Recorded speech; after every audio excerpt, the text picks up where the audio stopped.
Hello and welcome to my channel In Search of Wonder. My name is Anne and these are my weekly wonderings and wanderings.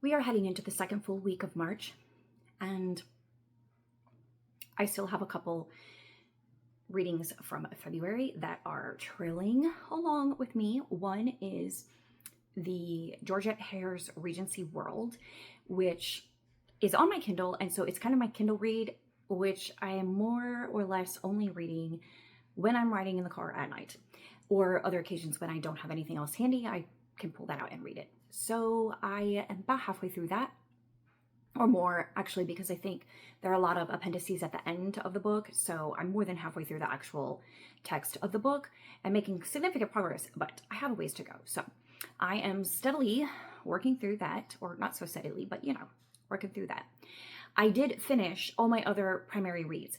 The only other thing that I do want to get to, and it doesn't have to be in March, it doesn't have to be immediate, but I will get to it at some point this year, and that is a book with heart in the title, which was one of the February prompts for Jeanette's Jane Reads Christian Fiction Bingo. And so I do want to read The Heart of Bennett Hollow. I can get it on Hoopla, so that will be another Kindle book. So definitely going to be reading that. But at the moment, I'm not focusing on that. I did pick up 2 March books though, so that's great. I'm getting started on my March reading. The first one is Let Me Be a Woman by Elizabeth Elliot, which is my choice for my Reading the Classics Challenge prompt to read a Christian classic. This was published in 1976, so it just fits. It just fits. Slides in under there. And I am really enjoying it. It is Elizabeth Elliot's letters to her daughter when she's getting married, all about being a woman and marriage and motherhood and that kind of stuff. And so I'm really enjoying that. I love the wisdom of Elizabeth Elliot. It almost feels like she's a mentor, which honestly, I mean, she's in the role of mothering. And so that's a very similar role. So I think that I'm really going to enjoy this. In the end, I was a little bit hesitant in picking it up, but I wanted to read it because I wanted to read Elizabeth Elliot and it was on my shelf. So I am enjoying it. And I think that I will just really enjoy Elizabeth Elliot's eloquent but conversational tone and her ability to just really concisely elucidate spiritual truth and real solid truth, not platitudes or cliches, but real solid truth. So I am looking forward to that. Already enjoying so far what I've read. You notice I have a pen in there because it requires some underlining and annotation in there. And then I also picked up Miss Spitfire by Sarah Miller, which is about Annie Sullivan, Helen Keller's tutor. And I'm already really hooked. I wish that I had more time to sit and read it, but this weekend is busy. We have a lot of church stuff going on. Next week is going to be busy as well. I picked it because it's a shorter book and I wanted to be able to get something from my March reading done this week. So I'm hoping that I can finish this. This would work for Alma's Journey Through Time challenge to read a child's tale, because it digs into Annie Sullivan's childhood, but it also obviously is about Helen Keller as a child, and so it fits that prompt. And it also is, I'm not sure if it's middle grade or young adult. In the back it says it's published by Athenaeum Books for young readers, so I'm not sure if it's classified as middle grade or young adult, but the size seems to indicate to me middle grade, but I don't know. It's, at any rate, it's well written. It's got me hooked. I'm interested. I haven't gotten far, but I really want to read more of this.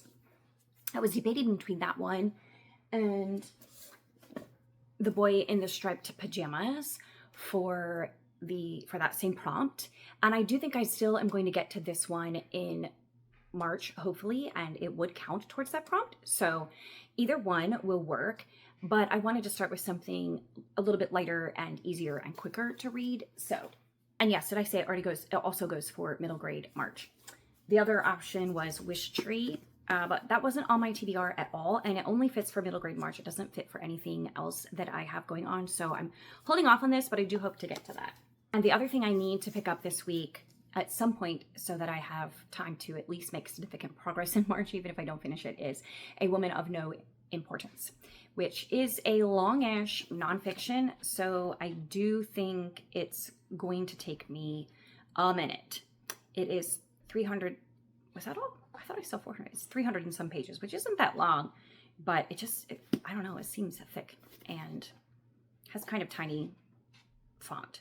So I am looking forward to reading it, but I also think it's going to take me a little bit. So I need to get started on that. So hopefully I will pick that up this week. I think that is enough to tackle in 1 week. So we'll leave it at that and see what all of it I get up to in the middle of my busy schedule. Hello, it is Friday. No, it's not. It's not even close. Oh my goodness.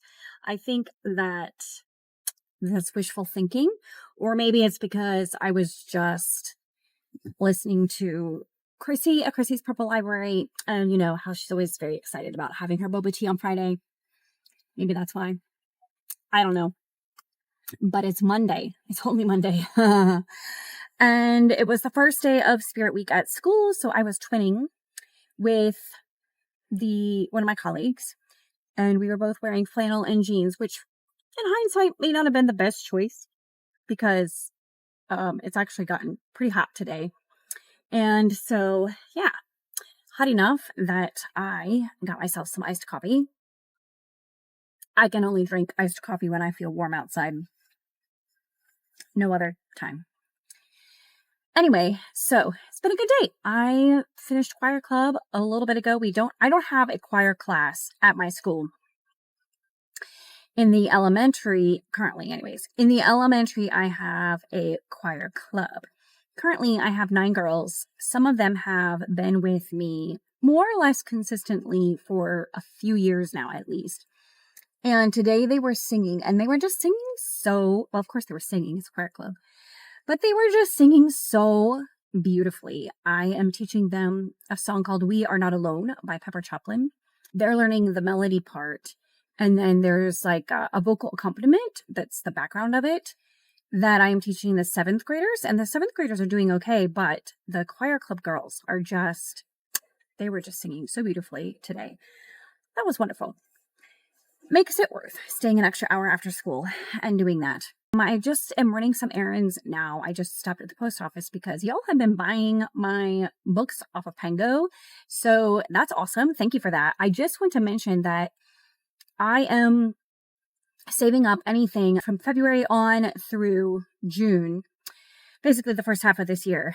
Anything that I make on my Pengo shelves or on Etsy, I am saving for my boys. They're both going on a missions trip to Scotland in June. And so I'm saving all of the extra money for them, helping them with the fundraising for that. They're doing some work as well to earn their own money for that as well. But I'm setting aside all that extra money to help them with that. So if you're inspired to buy anything, I do. My younger son is in the process of making a bookmark. He has one prototype that I might put up for sale on my shop, but I want him to make one more. I want him to make one tweak to the design. So we'll see. Sooner or later here, I'm going to be sharing a bookmark that he made with his 3D printer, and that I'm going to offer for sale on my Etsy shop. And all of the proceeds of that, of course, will also go to them for the missions trip.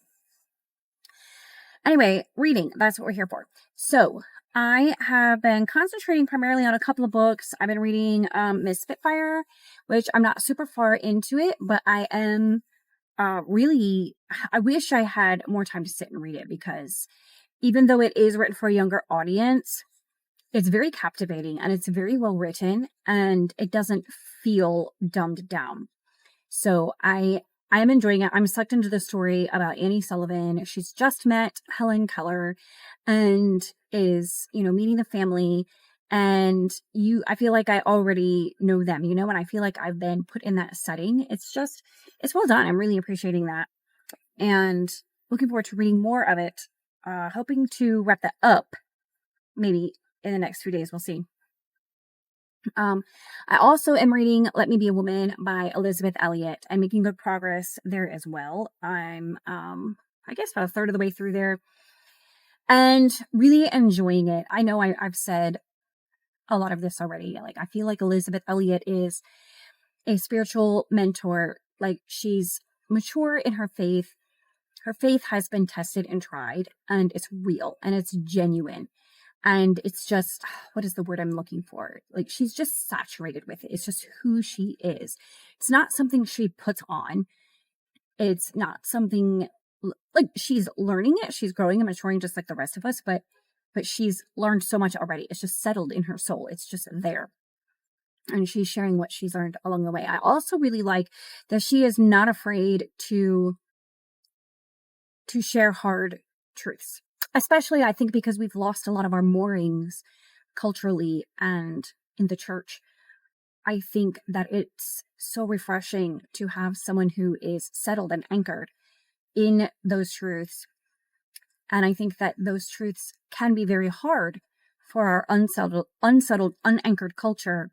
We've drifted so far from them that they seem like, even beyond hard truths, they seem like terrible realities, maybe things that we should avoid or resist.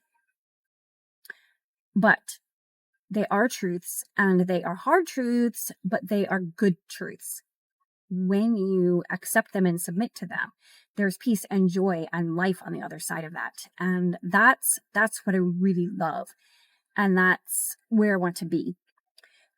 There was a particular passage that I just wanted to read today, this paragraph. The book is called Let Me Be a Woman. And so it's about womanhood and motherhood. And she wrote these letters to her daughter as she was about to get married, just with her thoughts on womanhood and feminism and what it means to be a woman. What does the Bible say about being a woman? What is God's design for women?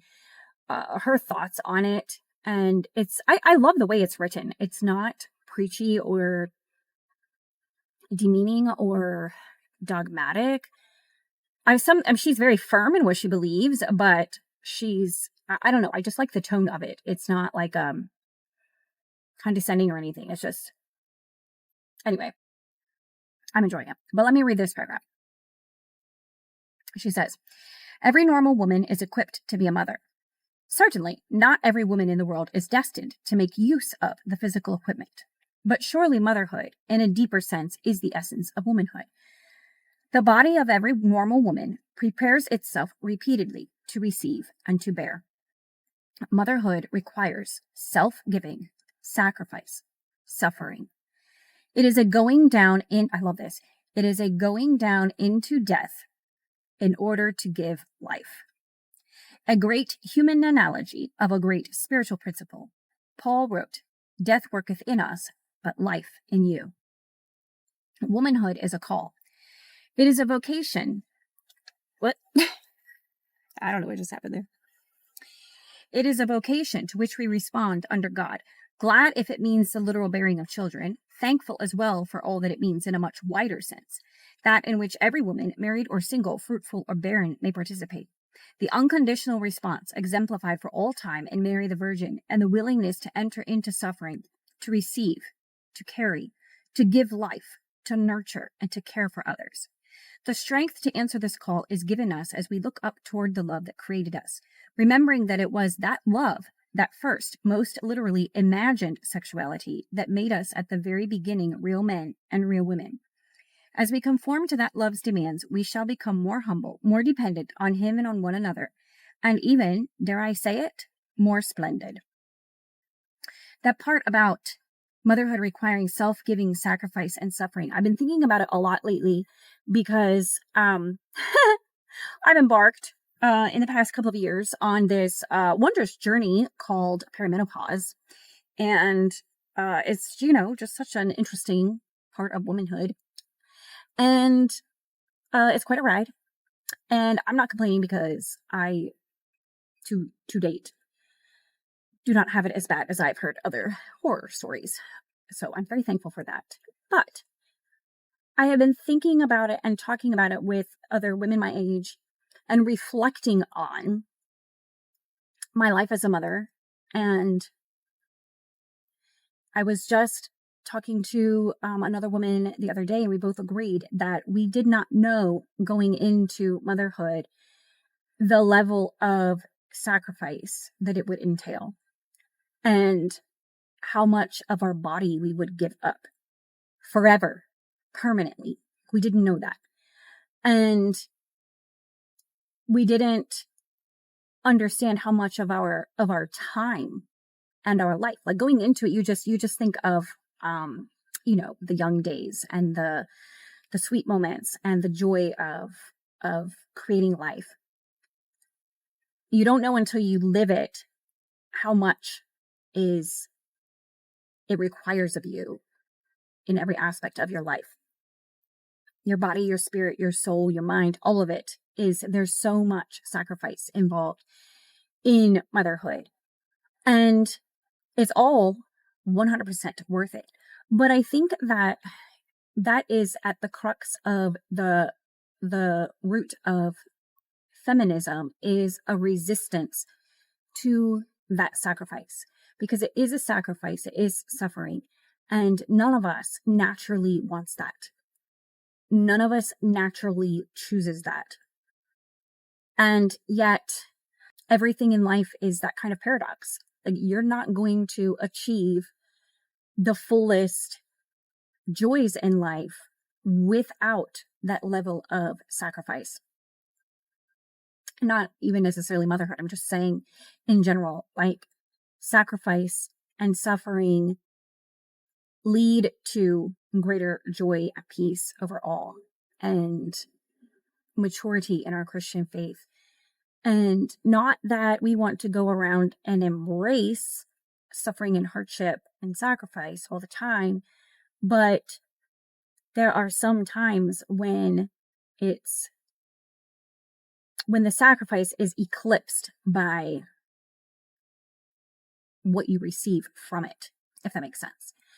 And so I think that that's at the root of the issue, that being a woman and choosing motherhood is a sacrifice, for sure. There's no way around it. And the question for all of us is, will we embrace that or resist it? So anyway, I just found it very interesting. We're all enjoying, I don't agree with every single thing Elizabeth Elliot says, but I am finding it so insightful and so encouraging and so truthful. It's really speaking to me on a soul level, which is what I really appreciate. So anyway, that is what I am doing right now and reading right now and thinking about. So I will check back in, hopefully, as the week goes on. So I'll see you next time. It's kind of hard to get the full effect of the green.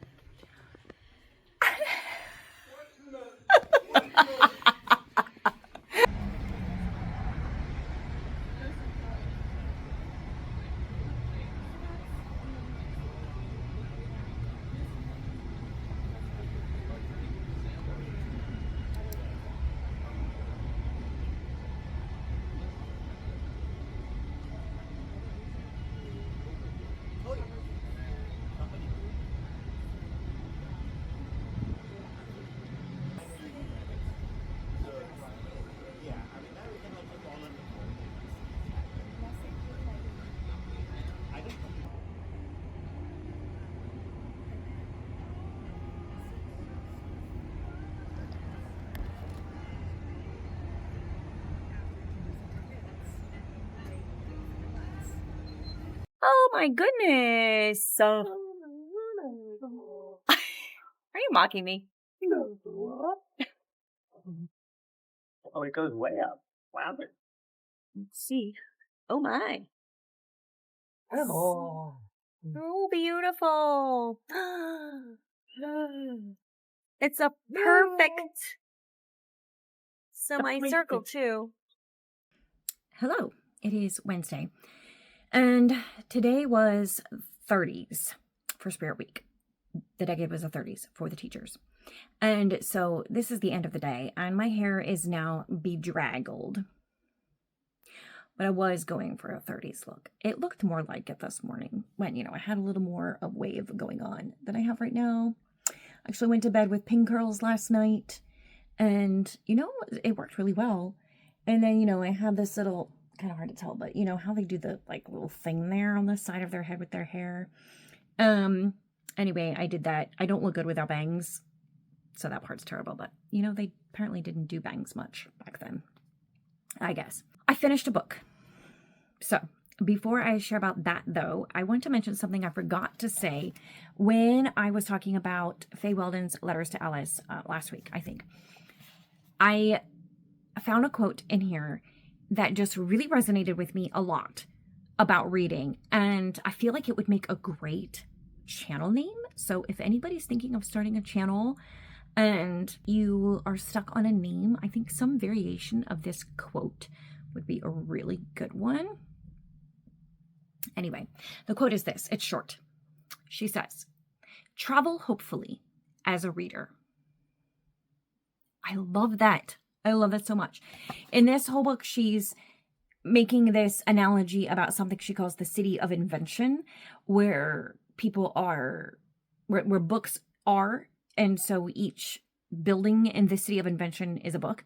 And in the first chapter, she sets up like the different neighborhoods in this city and the different types of buildings and the different, as they correlate to the different genres of books and types of books and different quality of books, etc.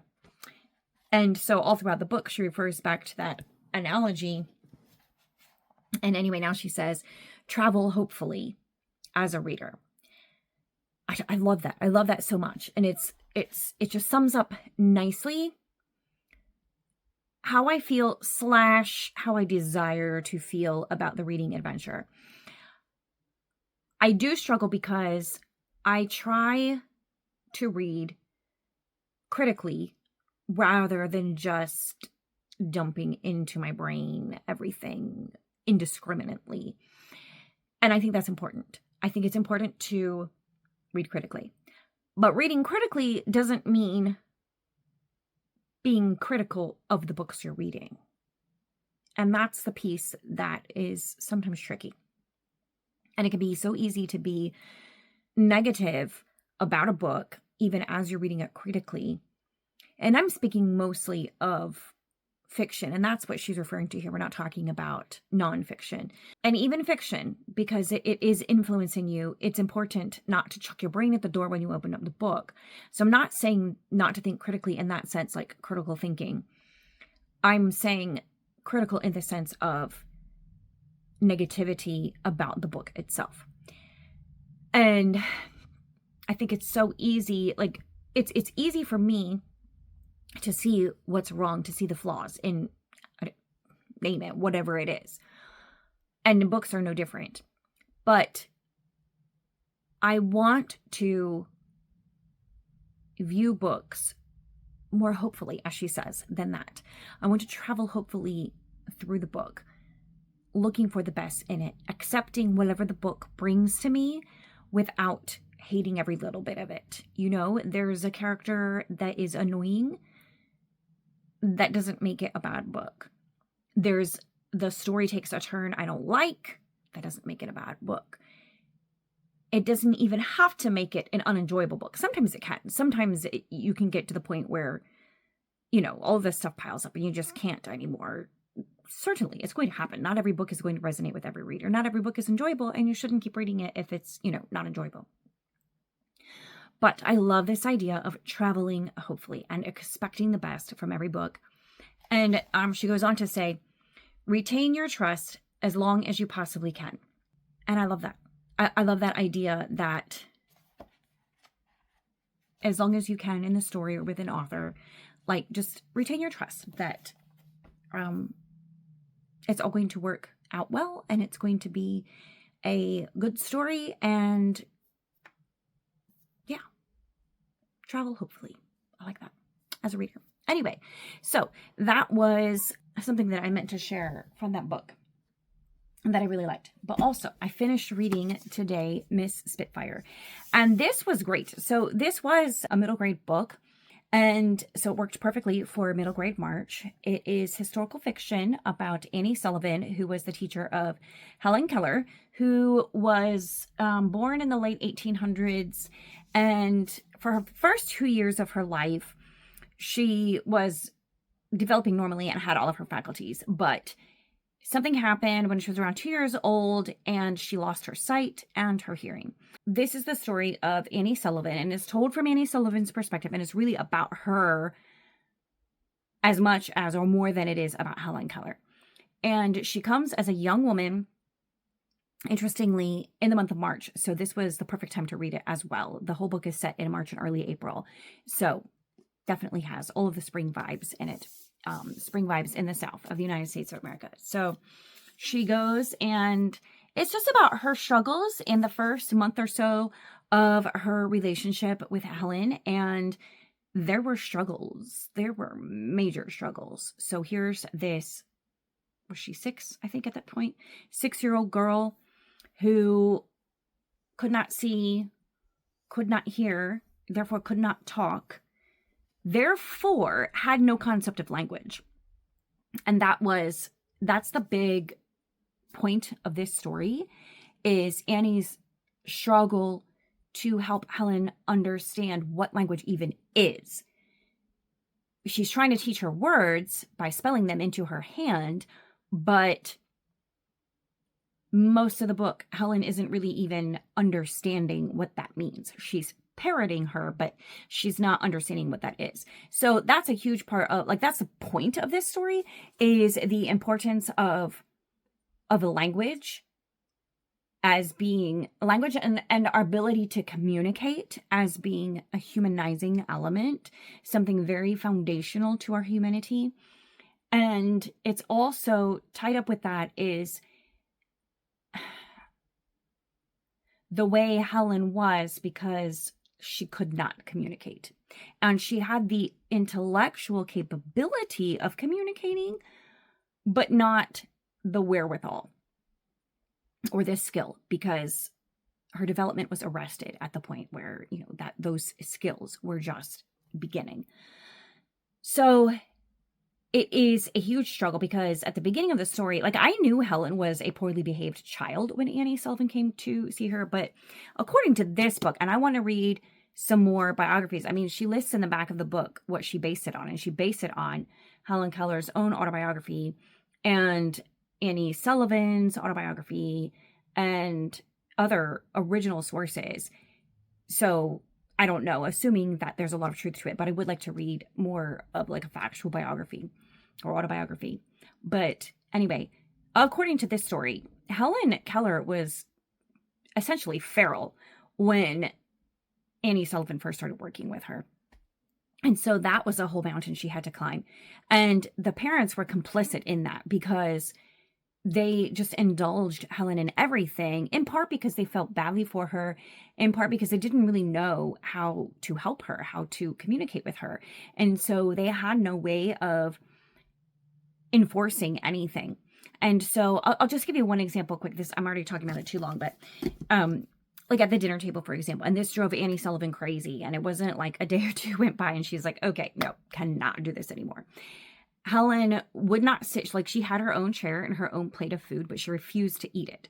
She would immediately get out of her chair and she would go around, and no one had taught her to eat with implements. So she would go around and use her hands and dig into people's plates and eat their food, and then go to somebody else's plate and do the same thing with her dirty hands and eat from everybody's plate. And they just let her do that. And if anybody tried to get her to sit in a chair, to put her napkin on, to hold a fork, like, she threw a holy fit. Well, it wasn't a very holy fit. She threw a demonic fit, okay? Like, scratching, kicking, biting, screaming, running, pushing. Yeah. So that's what Annie was up against. Like, she's like, step one, she has got to learn to obey, or I'm not going to be able to teach her anything. And so she had like a battle royal in the dining room one day just to get Helen to sit in her chair and eat her own food rather than other people's food from other people's plates. And then it was a whole thing to teach her to use a fork. And then it was a whole thing to teach her to keep her napkin on. So it was just this uphill battle. And then that she had to just kind of establish this basic level of civil human behavior in order to then teach her basic communication skills. It was a story of that, and it was really good. I do have some other thoughts about it, though. Overall, I recommend it as a book. I'm not sure about middle grade. It's just, honestly, it's a little violent.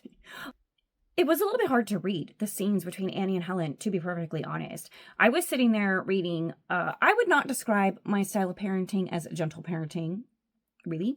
And I was sitting there, I mean, my kids are teenagers now at this point, so, we're well beyond any of that. That was, when we were going through that stage of parenting was 10 years ago or more. But anyway, I was sitting there reading the book and I was thinking, anybody who is into gentle parenting should not read this book. Or maybe they should, but they're probably going to get triggered and traumatized, and that would not be happy for them. So they probably shouldn't read this book. So take that advice if it applies to you. Because there was nothing gentle in Annie Sullivan's approach, not even remotely. Some of it was hard for me to read because I was like, girl, there has got to be a better way. There's got to be a better. I'm sure I understand what you need to do. You need to get Helen to obey 100%. Totally on board with you on that subject. I also 100% on board that physical force is going to be required because this child is feral. Yes, definitely. But yeah, some of her measures, I was not cool with that. But again, I'm not sure how much of that was factual, it actually happened that way, it went down that way. And it doesn't take away from the book or the story or what Sarah Miller was trying to say either. I think Annie Sullivan was still an incredible person. Helen Keller was an incredible person. They accomplished great things. It doesn't take away from any of that. But I don't think that it's really ideal for middle grade. Older middle grade, maybe.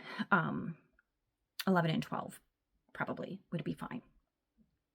So anyway, that's one thing. The other thing is, the only thing about it that I thought was not great writing, besides the fact that it was first person, present tense, which I never really love.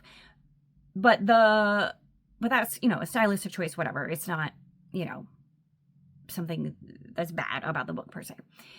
But the thing that I think should have used more editing.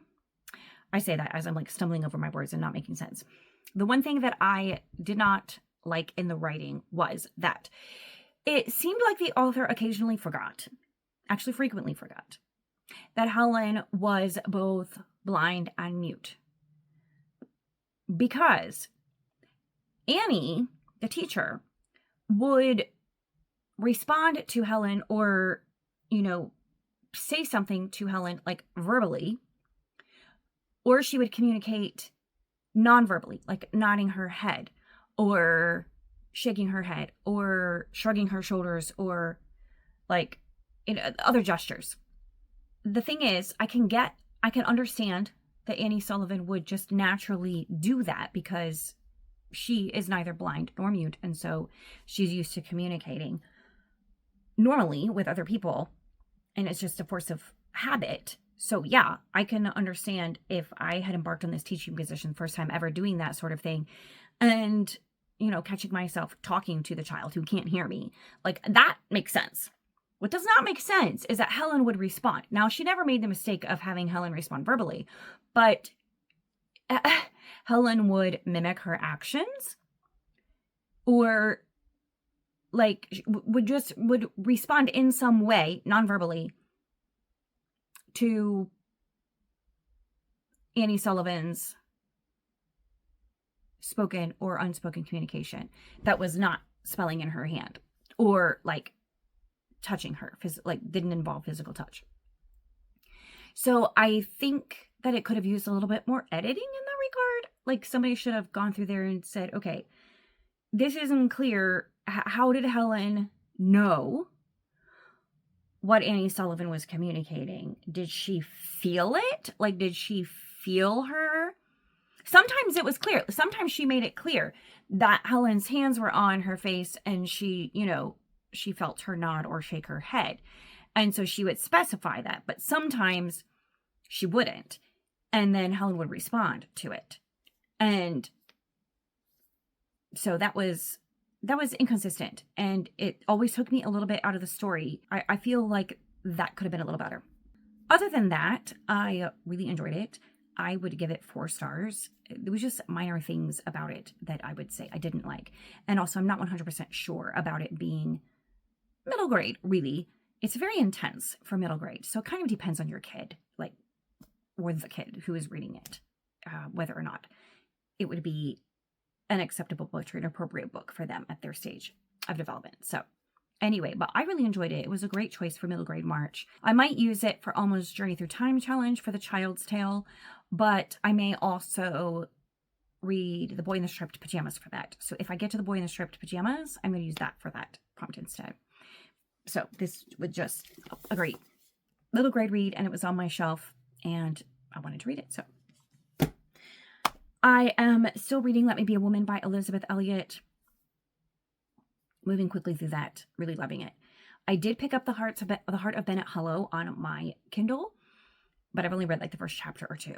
And that's what I've got going on. Now that I've finished Miss Spitfire, I might concentrate on The Heart of Bennett Hollow and get that wrapped up. But I also am a little bit I want to get started on some more March reading that actually fits prompts for some of the different challenges, like the Christian Fiction Bingo or the Read Your Shelf Challenge. When I'm finished with Let Me Be a Woman by Elizabeth Elliot, I will start A Woman of No Importance. So I'll just have one nonfiction going at a time. So that is where I stand in my reading at the moment. And I will check in with you in another day or 2. This would only work on one side, but oh well. You want to back up? It is March 12th today, and this morning everybody was saying, oh, we're supposed to get 1 to 3 inches of snow this afternoon. And I was like, no way. First of all, my weather app totally missed that somehow and just had everything as rain today, which makes a lot more sense. And secondly, at the time everybody was saying that, it was I don't know, in the 40s or 50s, it was pretty reasonably warm outside. And it was cloudy and rainy, but did not feel like snow. Well, here we are, guys. Here we are. No winter wonderland. It's very pretty. Gotta say, it's gorgeous. Hello, everyone. It is Thursday evening, and we are not going to face the camera tonight, okay? The last time I filmed, was that last night? That was bad enough. You really don't need to see today. So we're going to look at this book instead, because I finished reading it. So let's talk about it. I really liked it. I mean, for nonfiction, it reads very easily. It's like Elizabeth Elliot is writing these letters to her daughter as she is about to get married, and just giving her her best advice on womanhood and being a wife and a little bit of motherhood. It's definitely primarily written with a wife in mind, like writing to a wife. So it doesn't really address much in the way of single womanhood. So if you were looking for that, like more general woman issues, I guess, you would probably be disappointed, because she kind of touches on it a little bit, but it doesn't really dig into that much, and definitely is focused on being a wife and being a woman as regards roles of motherhood and wifehood, wifeliness. Is there like a noun for the state of being a wife, like there is motherhood, wifehood? Wifery. I think I'm a little slap happy. I need to go to bed. But anyway, this, in my opinion, was very good. I think the average modern feminist woman, even maybe some women who don't consider themselves feminist, but definitely feminist women, would probably throw up their head and howl at some of the things in this book. But I think that when it comes right down to it, you may disagree with Elizabeth Elliot on the finer points of application of some things, but when it comes right down to it, her primary thesis is that as a Christian, we know that God created us. And if he created us with a particular design in mind. And that as his creation, it is in our best interest to submit to that design and to surrender to his will for whatever it is he designed for us, to accept it and to will to do his will for us. That's the crux of the matter. So from that point, she's reasoning through by means of logic and comparing scripture with scripture and looking at analogies and broader principles in nature, etc., to analyze indeed what was God's design, what is God's apparent will, what is God's revealed will in scripture, etc. Just really exploring all of that. It's very wise. The tone of a mother speaking to her daughter, it's the tone of a mentor, and I really appreciated that. If I had read this book 20 years ago, I probably would not have agreed with nearly as much.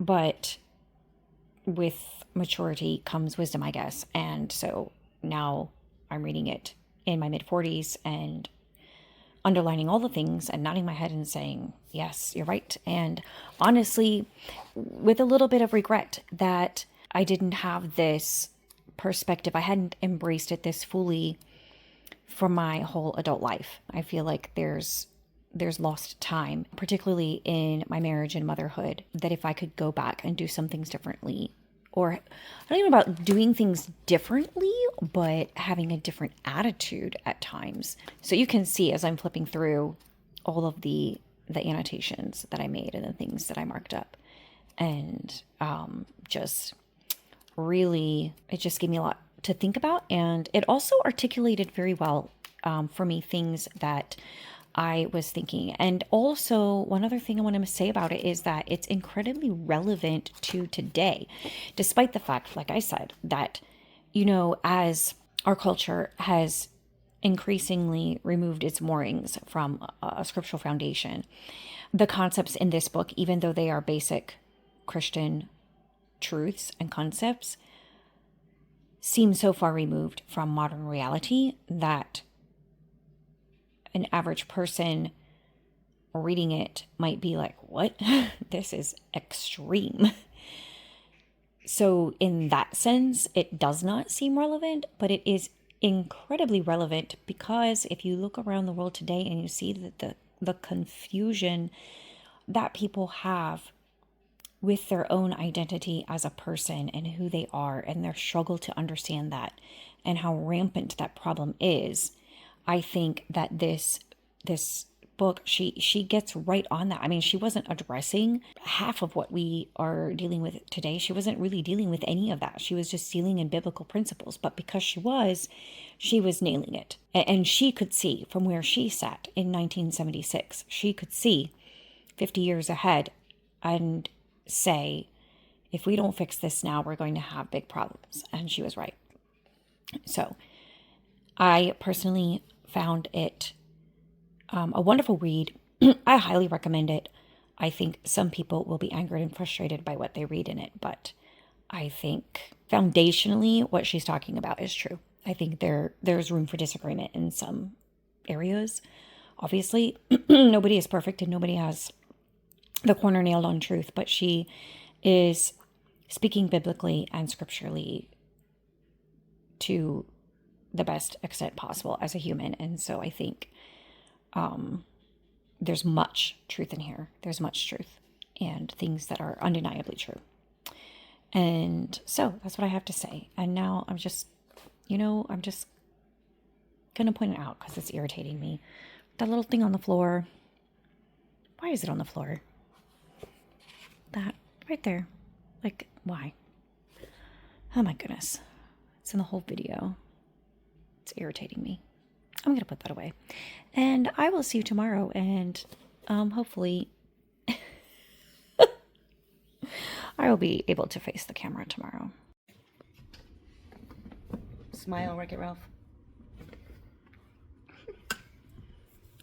I can't see your... Hello, it is Friday evening and I am here to wrap up this video, this vlog. And I feel like it's already reasonably long enough. I honestly don't have much to say, but just to recap our week, we had a lot of fun with Spirit Week. Capping it all off with a Spirit Night, where the parents and teachers play the students in volleyball and basketball.